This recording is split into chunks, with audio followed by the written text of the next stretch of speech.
हरिओम। आज हम सब कार्तिक महात्म्य के 23वें अध्याय की कथा को श्रवण करेंगे। तो नारद जी बोले, हे राजन, यही कारण है कि कार्तिक मास के व्रत उद्यापन में तुलसी की जड़ में भगवान विष्णु की पूजा की जाती है। तुलसी भगवान विष्णु को अधिक प्रीति प्रदान करने वाली मानी गई है। हे राजन, जिसके घर में तुलसी वन है वही घर तीर्थ स्वरूप है।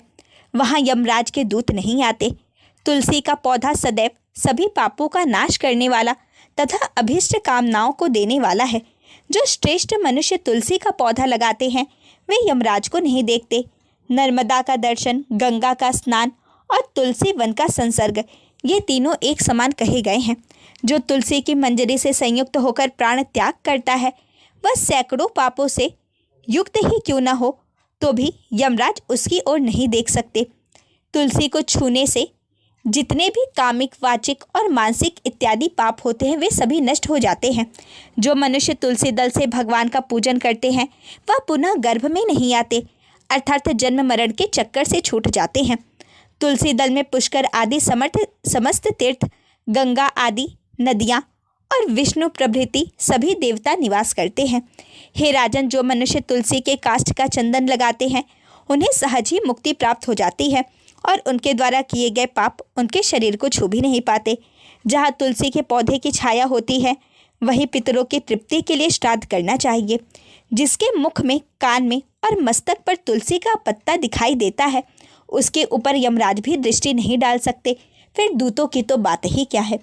जो प्रतिदिन आदर पूर्वक तुलसी की महिमा सुनता है वह सब पापों से मुक्त हो ब्रह्मलोक को जाता है। इसी प्रकार आंवले का महान वृक्ष सभी पापों का नाश करने वाला है। आंवले का वृक्ष भगवान विष्णु को प्रिय है। इसके स्मरण मात्र से ही मनुष्य गोदान का फल प्राप्त करता है।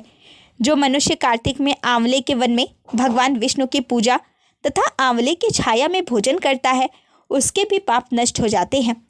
आंवले की छाया में मनुष्य जो भी पुण्य करता है वह कोटि गुना हो जाता है। जो मनुष्य आंवले की छाया के नीचे कार्तिक में ब्राह्मण दंपत्ति को एक बार भी भोजन देकर स्वयं पूजा करता है वह अन्न दोष से मुक्त हो जाता है। लक्ष्मी प्राप्ति की इच्छा रखने वाले मनुष्य को सदैव आंवले से स्नान करना चाहिए।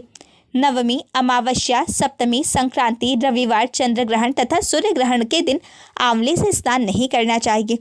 जो मनुष्य आंवले की छाया में बैठकर पिंडदान करता है उसके पितर भगवान विष्णु के प्रसाद से मोक्ष को प्राप्त होते हैं। जो मनुष्य आंवले के फल और तुलसी दल को पानी में मिलाकर स्नान करता है उसे गंगा स्नान का फल मिलता है। जो मनुष्य आंवले के पत्तों और फलों से देवताओं का पूजन करता है उसे स्वर्ण मणि और मोतियों द्वारा पूजन का फल प्राप्त होता है। कार्तिक मास में जब सूर्य तुला राशि में होता है तब सभी तीर्थ, ऋषि, देवता और सभी यज्ञ आंवले के वृक्ष में वास करते हैं। जो मनुष्य द्वादश तिथि को तुलसी दल और कार्तिक में आंवले की छाया में बैठकर भोजन करता है उसके 1 वर्ष तक अन्न संसर्ग से उत्पन्न हुए पापों का नाश हो जाता है। जो मनुष्य कार्तिक में आंवले की जड़ में विष्णु जी का पूजन करता है उसे श्री विष्णु क्षेत्रों के पूजन का फल प्राप्त होता है। आंवले और तुलसी की महत्ता का वर्णन करने में श्री ब्रह्मा जी भी समर्थ नहीं है। इसलिए धात्री और तुलसी जी की जन्म कथा सुनने से मनुष्य अपने वंश सहित भक्ति को पाता है। ओम शांति ही शांति ही शांति ही।